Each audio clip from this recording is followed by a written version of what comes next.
नोएडा, एक सपनों के शहर की कहानी। नोएडा यमुना और हिंडन नदी के बीच बसा एक ऐसा शहर जिसकी कहानी मिट्टी की सोंधी खुशबू से शुरू होकर कंक्रीट के जंगलों तक पहुंचती है। यह कहानी है परंपराओं और आधुनिकता के मेल की, गांवों के सादगी भरे जीवन से लेकर गगनचुंबी इमारतों तक की मिट्टी की सोंधी खुशबू। सन 1970 का दशक था।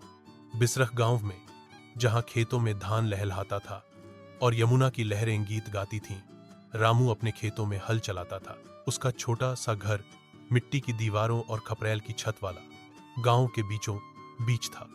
बिसरख के बारे में लोग कहते थे कि यहां रावण के पिता विश्वेश्वर ऋषि का जन्म हुआ था। रामू को ये कहानियां सुनकर गर्व होता था, पर उसका जीवन सादगी भरा था।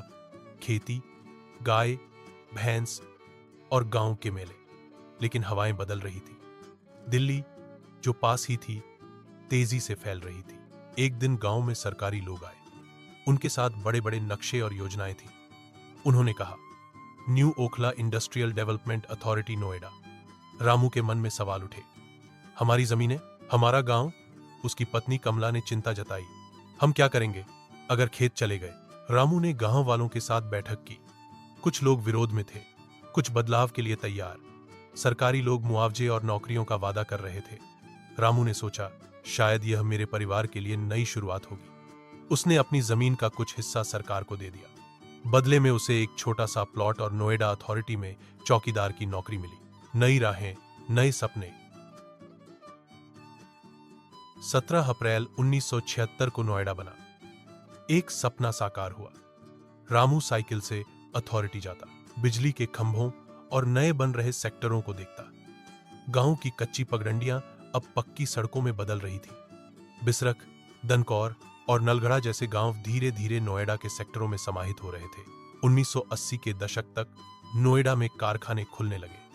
टेक्सटाइल, इलेक्ट्रॉनिक्स और छोटे मोटे उद्योग यहां बसने लगे। दिल्ली से निकटता ने नोएडा को उद्यमियों का पसंदीदा ठिकाना बना दिया। रामू का बेटा रवि, जो स्कूल में पढ़ाई में तेज था, ने इंजीनियरिंग की पढ़ाई पूरी की। 1990 के दशक में जब भारत में आर्थिक उदारीकरण की लहर आई, तो रवि को नोएडा के एक नए बने आईटी पार्क में नौकरी मिल गई। रवि ने अपने पिता से कहा, बाबूजी, आपने जो जमीन दी, उसने हमें ये दिन दिखाए। अब मैं यहाँ कंप्यूटर पर काम करता हूँ और दुनिया भर से लोग हमारे शहर में आ रहे हैं। रामू ने मुस्कुराते हुए कहा, बेटा, ये तो बस शुरुआत है। चमकता नोएडा। 2000 का दशक आते आते नोएडा का चेहरा बदल गया। सेक्टर 18 का अट्टा मार्केट, जो पहले एक साधारण बाजार था, अब चमचमाते मॉल्स का केंद्र बन गया।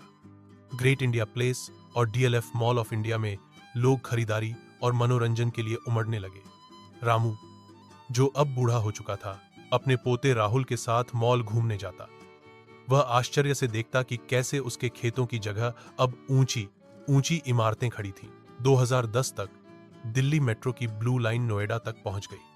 सेक्टर 18, सिटी सेंटर और बॉटनिकल गार्डन के मेट्रो स्टेशन बन गए। रवि अब मेट्रो से ऑफिस जाता और कहता, बाबूजी, पहले तो दिल्ली जाने में आधा दिन लग जाता था, अब तो बस कुछ मिनटों की बात है। नोएडा अब शिक्षा और स्वास्थ्य का भी केंद्र बन चुका था। अमिटी यूनिवर्सिटी और जेपी इंस्टीट्यूट जैसे संस्थानों ने यहां पढ़ाई का नया दौर शुरू किया। राहुल, रामू का पोता, अमिटी में बायोटेक्नोलॉजी पढ़ रहा था। वह अपने दादाजी से कहता, दादू, आपकी दी हुई जमीन ने मुझे यह मौका दिया। फोर्टिस और मैक्स जैसे अस्पतालों ने नोएडा को स्वास्थ्य सेवाओं में भी आत्मनिर्भर बनाया। चुनौतियां और उम्मीदें। नोएडा का सफर मुश्किल। प्रदूषण से नदियां दूषित हुईं। पहले हमारे खेतों में हरियाली थी, अब तो बस कंक्रीट ही दिखता है।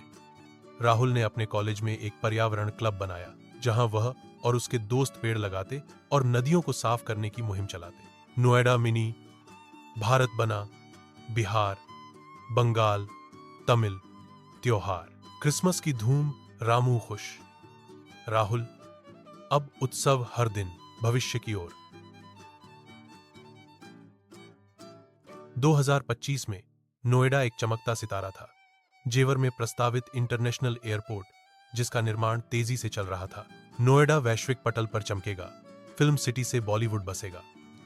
रामू, अब 80 साल का, अपनी बालकनी से नोएडा की चमक को देखता उसकी आंखें नम थीं। मैंने अपने खेत दिए थे और आज यह शहर मेरे सपनों से भी बड़ा है, वह सोचता।